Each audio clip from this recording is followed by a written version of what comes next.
Hello students, अभी हम पढ़ेंगे म्यूचुअल इंडक्शन के बारे में। लास्ट वीडियो में हमने सेल्फ इंडक्शन पढ़ लिया था, सेल्फ इंडक्टेंस निकाल लिया था। आज के वीडियो में हम म्यूचुअल इंडक्शन और म्यूचुअल इंडक्टेंस के बारे में पढ़ेंगे। ठीक है, तो स्टार्ट करते हैं। हेडिंग लगा लो, कॉपी और पेन निकाल के बैठ जाओ। Mutual induction. म्यूचुअल इंडक्शन क्या है? एक फेनोमेनन है। ठीक है, mutual induction is a phenomenon. It is a phenomenon in which any change in current in a coil induces an EMF in a neighboring coil। ठीक है, एक नेबरिंग कॉइल में क्या करेगा? इंड्यूस कर देगा करंट। तो इस फेनोमेनन है जिसमें क्या होता है कि एक कॉइल है, कोई भी एक कॉइल है, जैसे एक कॉइल ले लो, ये एक कॉइल है। ठीक है, और इसमें हमने एक बैटरी लगा के रखा है, एक की है। ठीक है, एक चाबी है, चाबी मतलब ये स्विच है। ठीक है, और स्विच जैसे दबाया तो करंट ऐसे फ्लो करना स्टार्ट कर देगा। और हमने दूसरा एक कॉइल रखा हुआ है यहाँ पे, तो इसके साथ हमने एक गैल्वेनोमीटर लगा रखा है। ठीक है, तो जैसे इसको स्विच दोगे तो करंट क्या करेगा? इसमें ग्रो करेगा, इसमें ग्रो करेगा। जैसे ग्रो करेगा तो क्या होगा? एक मैग्नेटिक फील्ड बनेगा। इस तरह से मैग्नेटिक फील्ड बनेगा। ठीक है, मैग्नेटिक फील्ड का डायरेक्शन किधर होगा? इधर की तरफ होगा, तो मैग्नेटिक फील्ड बनेगा इधर। ठीक है, अब ये जो मैग्नेटिक फील्ड होगा, ये मैग्नेटिक फील्ड इसके साथ भी एसोसिएटेड होगा, इसका मैग्नेटिक फील्ड इसके साथ भी एसोसिएटेड होगा क्योंकि ये इसके पास है। तो मैग्नेटिक फील्ड एसोसिएटेड होने के कारण, क्योंकि ये चेंजिंग करंट है, तो मैग्नेटिक फील्ड भी चेंजिंग होगा। और ये चेंजिंग मैग्नेटिक फील्ड क्या करेगा? इस वाले कॉइल में एक करंट इंड्यूस करेगा, जिसकी वजह से ये गैल्वेनोमीटर जो है डिफ्लेक्शन दिखाएगा। ठीक है, और इसमें जो इंड्यूस्ड ईएमएफ या इंड्यूस करंट होगा, उसका डायरेक्शन क्या होगा? According to Lenz law oppose करेगा। तो ऑब्वियसली इस वाले का अपोजिट में होगा करंट का डायरेक्शन। ठीक है, इस तरफ होगा, मतलब करंट ऐसे फ्लो करेगा इसमें। ठीक है, तो ये फेनोमेनन, इस फेनोमेनन को क्या बोलते हैं हम? इस फेनोमेनन को हम बोलते हैं म्यूचुअल इंडक्शन। म्यूचुअली हो रहा है, ये इसमें बनाएगा, फिर ये इसमें बनाएगा, तो ये एक दूसरे में इंड्यूस करते रहेंगे। ये प्रोसेस कंटिन्यू रहेगा जब तक करंट एक में चेंजिंग है, तब तक। करंट अगर चेंजिंग नहीं होगा तो फिर ये प्रोसेस कंटिन्यू नहीं रह पाएगा। ठीक है, इतना तो समझ में आ गया। ठीक है, अब ये जो करंट है ना, इसको, ये जो कॉइल है जिसमें हमने करंट दिया, इसमें तो हमने करंट इंड्यूस करवाया, और जिसमें वो करंट देते हैं ना, इसको कहते हैं प्राइमरी कॉइल। इसको क्या कहते हैं? इसको कहते हैं प्राइमरी कॉइल। और जिसमें करंट, जिसमें इंड्यूस करा होता है, उसको कहते हैं सेकेंडरी कॉइल। जिसमें करंट इंड्यूस करा होता है उसमें कहते हैं सेकेंडरी कॉइल। ठीक है, समझ में आ गया? तो जिसमें करंट हम देंगे उसको कहते हैं प्राइमरी, और जिसमें करंट इंड्यूस करवाएंगे उसको कहेंगे सेकेंडरी कॉइल। तो सपोज इसमें करंट फ्लो कर रहा है आईपी, लिख दिया प्राइमरी करंट इन प्राइमरी, तो इसमें करंट इंड्यूस होगा, वो होगा आईएस। ठीक है, IS is the current induced in the secondary coil and IP is the current flowing in the primary coil। ठीक है, अब देखो यहाँ पे सपोज phi s लिखा मैंने। phi s is the flux associated with this secondary coil when due to the current flowing in IP। Obviously IP में जब करंट फ्लो करेगा तो मैग्नेटिक फ्लक्स बनेगा, और ये कॉइल जो है वो इसके पास है, तो इसमें भी तो कुछ फ्लक्स होगा ना। तो मैंने लिखा कि phi s is the magnetic flux linked with the secondary coil due to the current in IP। अब ध्यान से देखो, तो ये जो मैग्नेटिक फ्लक्स होगा एसोसिएटेड विद सेकेंडरी कॉइल, वो डिपेंड करेगा current in primary coil. That is किस तरह से डिपेंड करेगा? कि डिपेंड करेगा कि जो phi s है वो डायरेक्टली प्रोपोर्शनल टू IP होगा। phi s is directly proportional to क्या होगा? IP होगा। ठीक है, इतना समझ में आया? So phi s is equal to what? m IP। कुछ एक कांस्टेंट लगा दिया m, और इस m का नाम है सेल्फ, इसका नाम है कोएफिशिएंट, इस m का नाम है coefficient of mutual induction. Coefficient of mutual induction, या इसको बोलते हैं म्यूचुअल इंडक्टेंस। इसको कहते हैं म्यूचुअल इंडक्टेंस। ठीक है, इतना याद रहेगा? समझ में आ गया? तो दिख रहा है, कोई प्रॉब्लम तो नहीं है? नहीं, कोई प्रॉब्लम नहीं, दिख रहा है, क्लियर दिख रहा है। ठीक है ना? सो ये समझ में आ गया। इसको कहते हैं म्यूचुअल इंडक्शन, म्यूचुअल इंडक्टेंस कहते हैं। और ये फेनोमेनन को क्या कहते हैं? म्यूचुअल इंडक्शन कहते हैं। ठीक है, तो इंडक्शन को जो भी कहो इंडक्शन कहते हैं। इतना समझ में आ गया? अब बात करते हैं कि इसको डिफाइन कैसे करेंगे, ये म्यूचुअल इंडक्टेंस जो इसको डिफाइन कैसे करेंगे। तो जैसे सेल्फ इंडक्टेंस को डिफाइन किया था वैसे ही डिफाइन करेंगे। तो यहां से लिख सकते हैं ना कि m, जो m है वो क्या लिख सकते हैं, phi s divided by ip। अब ध्यान से देखो कि if ip is equal to 1, ip का वैल्यू अगर 1 कर दे तो m का वैल्यू क्या हो जाएगा, 5 हो जाएगा। तो यहां से क्या डिफाइन कर सकते हैं कि mutual inductance is nothing but the amount of magnetic flux linked with secondary coil when current through primary coil ip is equal to 1। ये ip क्या है, करंट थ्रू प्राइमरी कॉइल। तो ये मैग्नेटिक फ्लक्स हो गया कब, जब ip इज इक्वल टू 1 हो गया, दैट इज प्राइमरी करंट में जब करंट प्राइमरी कॉइल में जब करंट 1 हो जाएगा, मतलब यूनिटी हो जाएगा, तो जो भी magnetic flux linked with the secondary coil होगा उसी को हम क्या बोलेंगे, म्यूचुअल इंडक्टेंस बोलेंगे। या फिर इसको दूसरे तरीके से डिफाइन कर सकते हैं। दूसरा तरीका क्या है, दूसरा डेफिनेशन भी इसका। तो देखो यहाँ पे इसमें जो इंड्यूस्ड ईएमएफ होगा इसको मैं सेकेंडरी ES लिखता हूं। इंड्यूस्ड ईएमएफ इन सेकेंडरी वो क्या होगा, d phi s by dt, ये होगा ना, d phi s by dt। phi s is the flux link to the secondary coil, और phi s क्या है, MIP mutual inductance into current in primary coil. तो m तो constant है तो ऐसे लिखा जा सकता है dIP by dt, ठीक है ना। अब देखो अगर dIP that is rate of change of magnetic flux, इसको rate of change of current in primary coil, ये क्या है, rate of change in current in primary coil ना। तो ये अगर 1 हो जाए तो ES is equal to m हो जाएगा।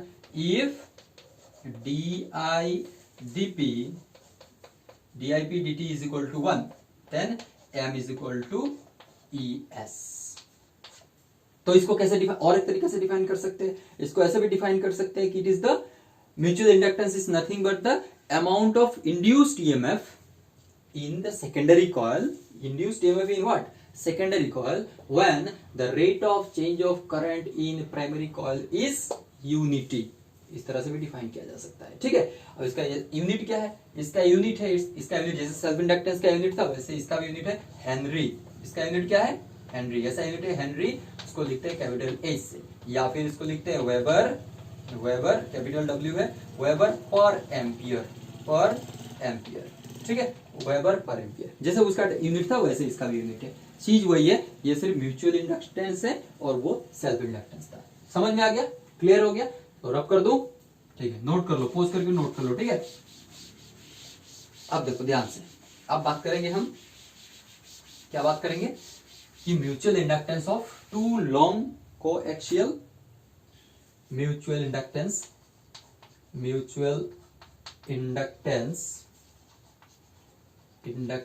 ऑफ टू लॉन्ग कोएक्सियल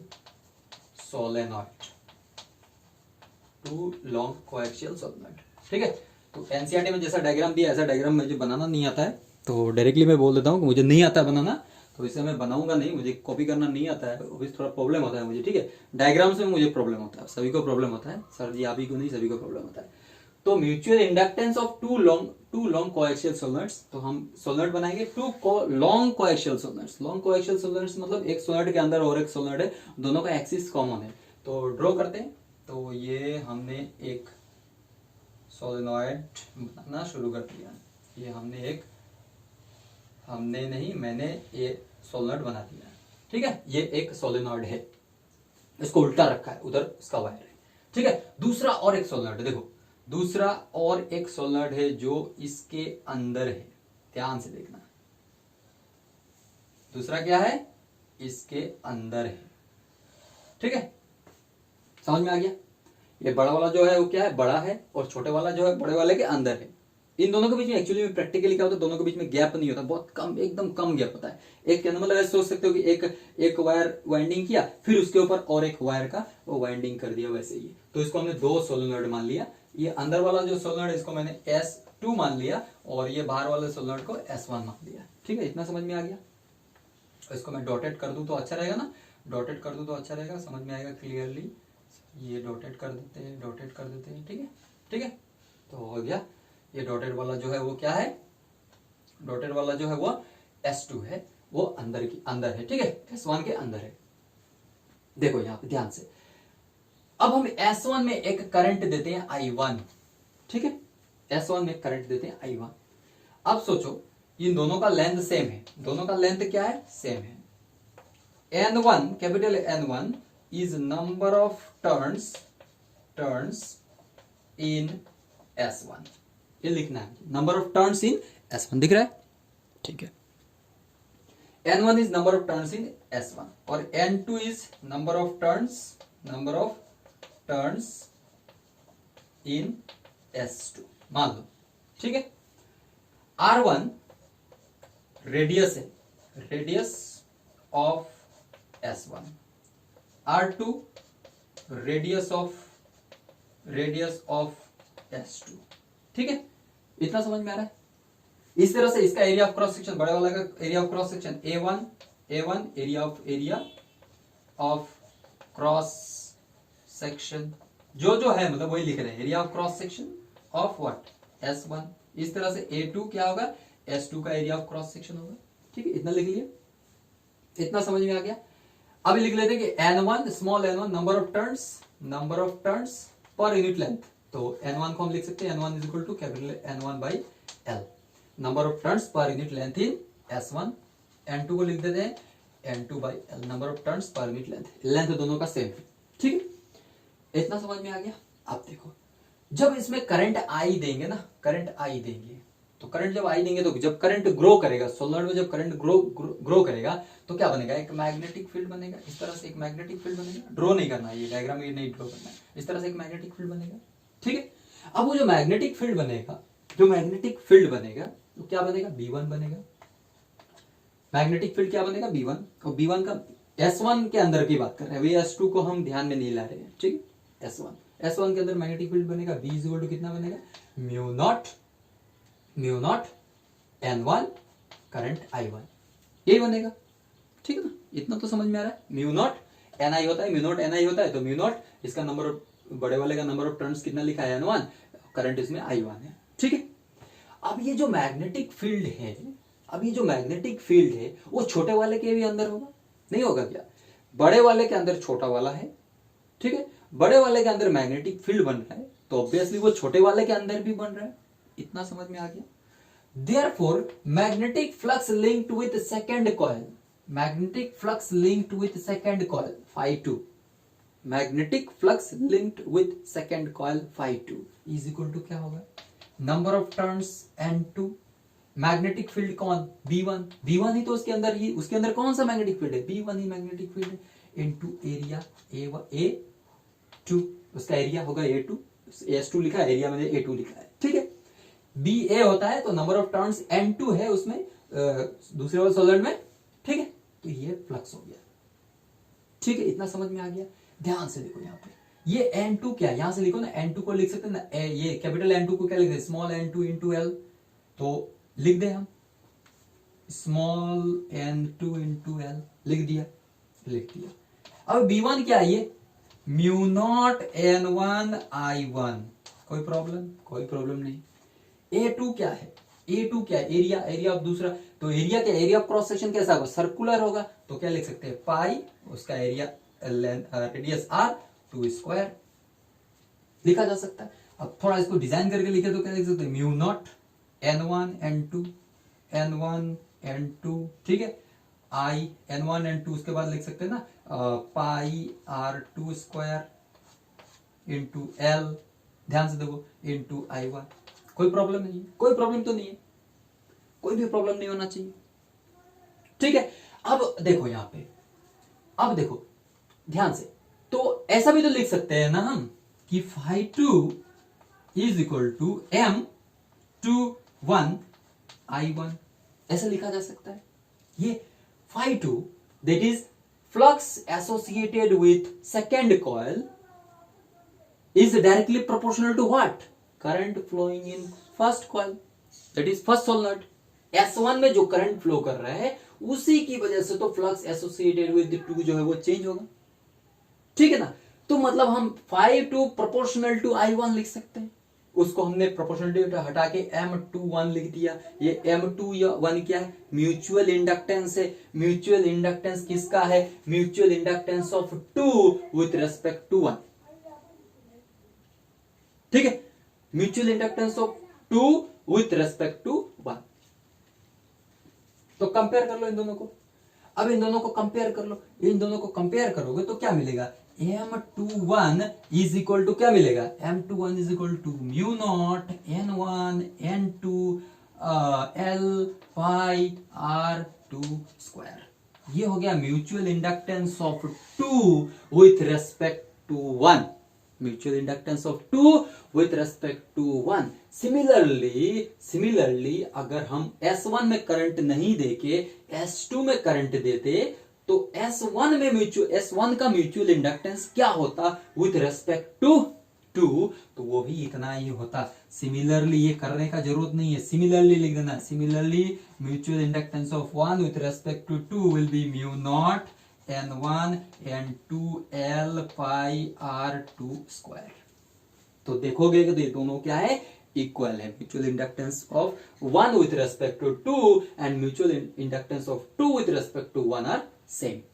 ठीक है, तो ये हो गया म्यूचुअल इंडक्टेंस ऑफ 2। ये बहुत इंपॉर्टेंट है, 3 मार्क्स मतलब कॉमन है, एग्जाम में 3 मार्क्स का ये क्वेश्चन आता है, पूछ लेता है। तो जैसे जैसे लिखना है ऐसे ही, डायग्राम ऐसे बना लेना है, ये लिख देना है पूरा, उसके बाद तो मैग्नेटिक फील्ड से स्टार्ट करके यहां तक जाना है, उसके बाद सिमिलरली बता के लिख सकते हो। अगर मार्क्स ज्यादा हो तो बहुत लिख देना, लिखने का क्या है, प्रोसीजर यही है।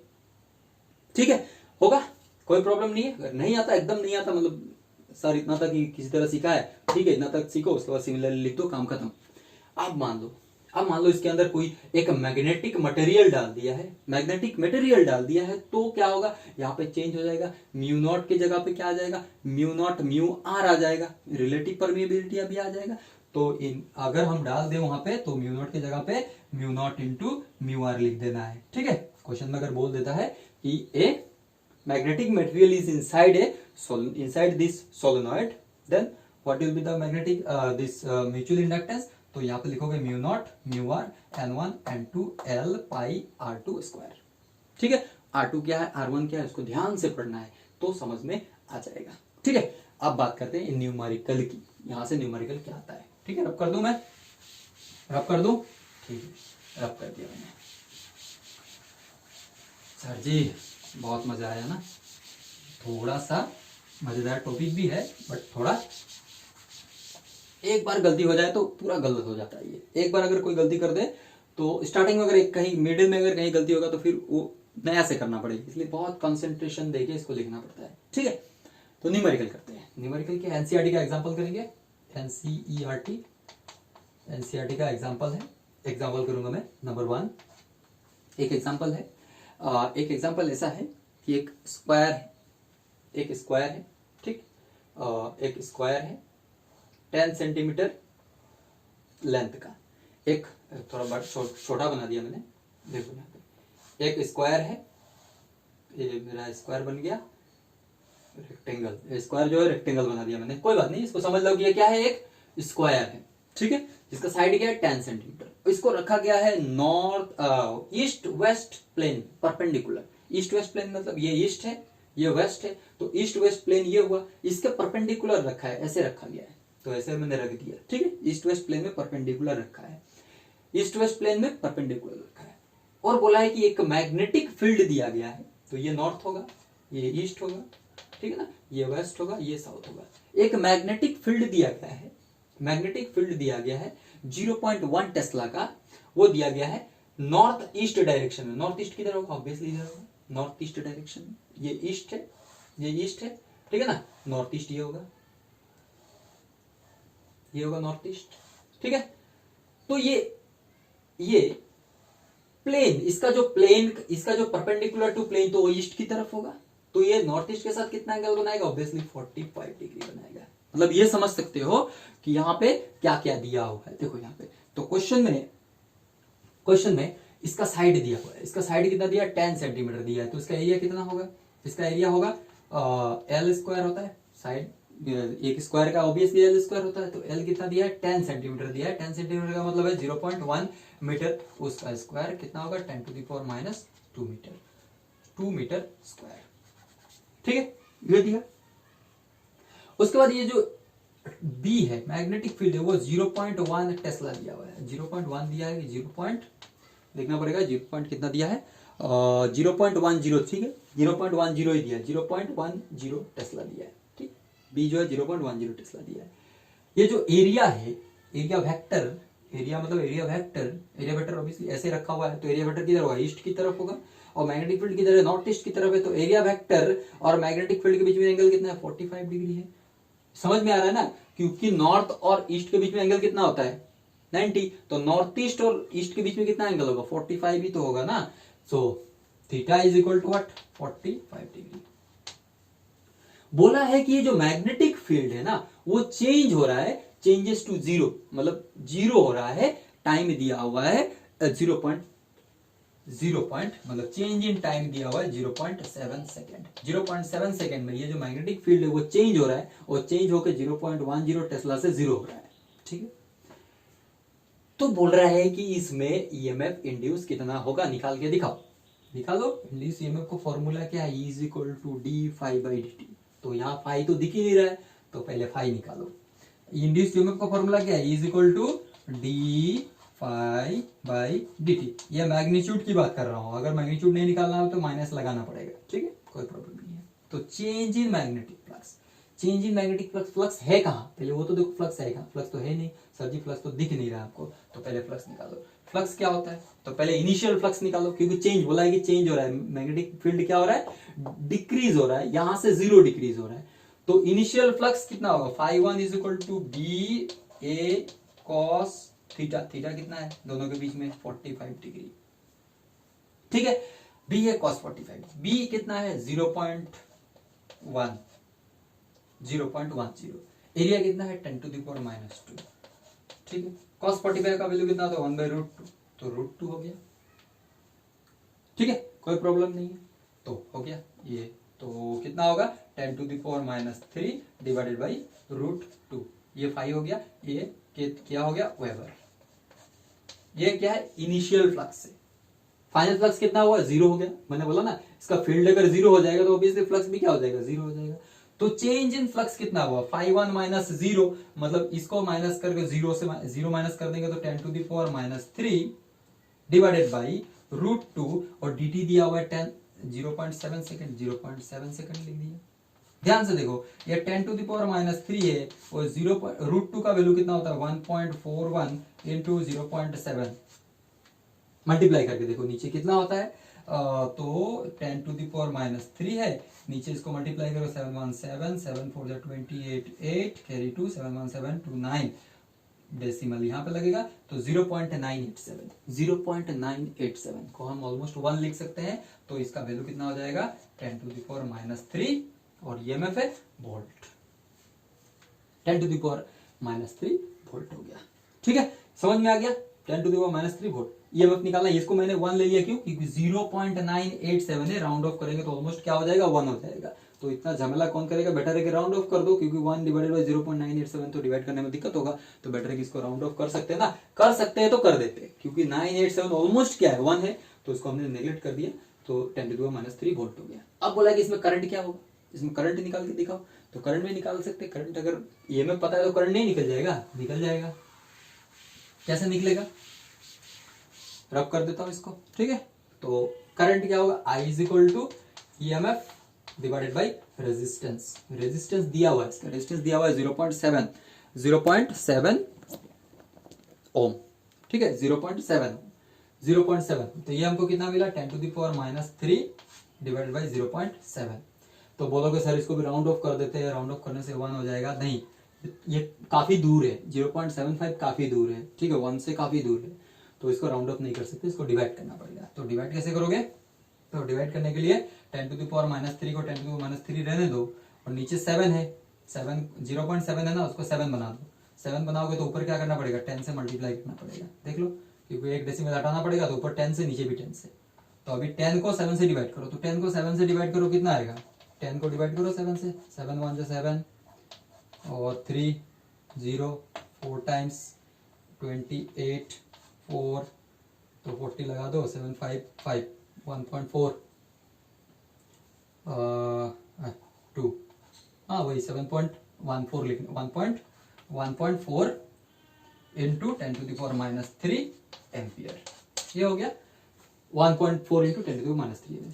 ये सोचना कि यहाँ पे हमने पहले वाले में क्या किया था, 0.987 था, उसको हमने राउंड ऑफ करके 1 कर दिया, लेकिन इसको राउंड ऑफ करके 1 नहीं करना। हमेशा ये नहीं कि जरूरी नहीं कि जो एकदम हमेशा राउंड ऑफ करते रहे, एकदम जो नियरेस्ट पॉसिबल वैल्यू है उसी को लेना है। तो नियरेस्ट पॉसिबल था उसको ले लिया हमने, लेकिन ये बहुत दूर है ना, 70 और 100 में बहुत फर्क होता है, यही ना। बट 987 और 100 में ऑलमोस्ट थोड़ा सा फर्क होता है, ठीक है ना। तो हमने उसको 1 कर दिया और इसको 1 नहीं किया। डिवाइड करने के बाद हमारे पास इतना आंसर है। तो ये एक न्यूमेरिकल था। इस टाइप का ही न्यूमेरिकल है, एकदम आसान न्यूमेरिकल होता है। एग्जांपल्स के कुछ न्यूमेरिकल्स मैंने एक कराया, इसी तरह से न्यूमेरिकल्स ट्राई करना है। और भी न्यूमेरिकल्स कराऊंगा मैं, बट अभी नहीं कराऊंगा, बाद में सिर्फ न्यूमेरिकल्स ही कराऊंगा, ठीक है। Thank you.